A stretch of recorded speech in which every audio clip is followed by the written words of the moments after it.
My name's Dave Fisher, and in this little shop I like to carve things from trees.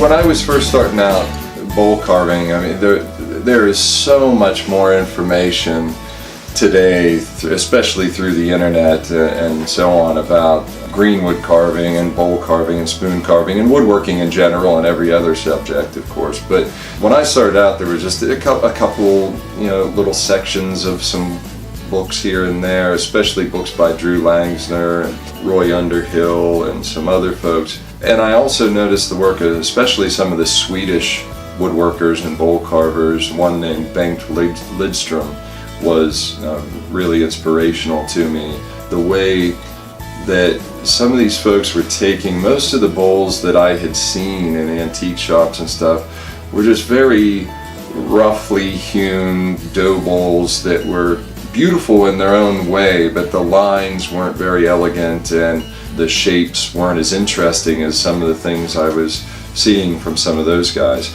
And so it basically inspired me to realize that you could really stretch this form into whatever direction you wanted to take it. There was a lot of elegant possibilities. And so I started just playing around with different designs and sort of finding my own direction, just based on what popped into mind and what I wanted to make and what the tools were doing, and just kept playing around. It's just basically exploring, just having fun. And some things don't work out and you burn it, and other things you go, I like that, and I'm going to try to keep going with that. Yeah. One really fun project to start out with, and then you can just keep exploring for years, is a shrink pot with a green branch hollowed out, and you put in a dry bottom, and then it shrinks around that bottom into the groove you've carved in there, and it's a permanent bottom then.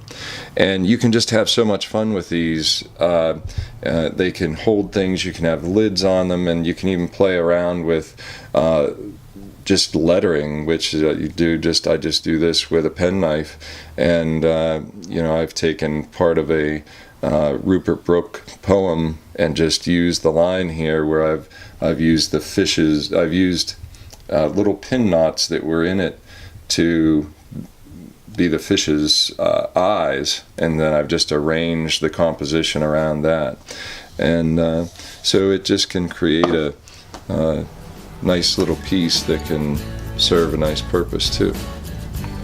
If I was forced to, just make one thing, it would probably be bowls, because there's just so many sculptural possibilities, and there's a great mix of vigorous work with some of the larger tools, and then also some of the finer work with some of the smaller tools. So you've got the removal of the massive amounts of material, which is very exciting, and chips are flying all over the place. But then you get down to the finer points, and you're refining things with just one wispy shaving at a time, and creating these beautiful flowing lines, or at least attempting to. And there's so many different forms that I don't think I could ever get bored with it.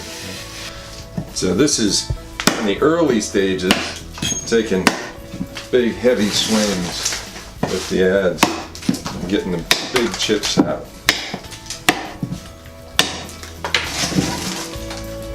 And I think, when we're little kids, we're all creators. We all feel this thrill of taking a pencil and a piece of paper, or a box of crayons, and or a lump of clay, and just making something. We don't think about there being rules or better or worse. We just have a blast, and we're thrilled with just the act of creation. And I think there's something about that simple idea that's just a really important part of being a human being.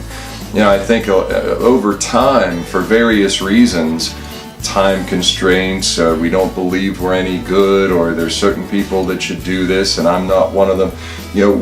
Many people get out of that sense of creating, and it doesn't have to be woodwork, but the act of creating is, I think, something we all need as human beings. And this is just one way that, you know, I enjoy it, because you can take a simple material from nature, and then with some simple tools you make something, and you see it transform before your eyes, and it's a magical moment. And so it thrills me every time that I'm doing it. It just feels great to make things.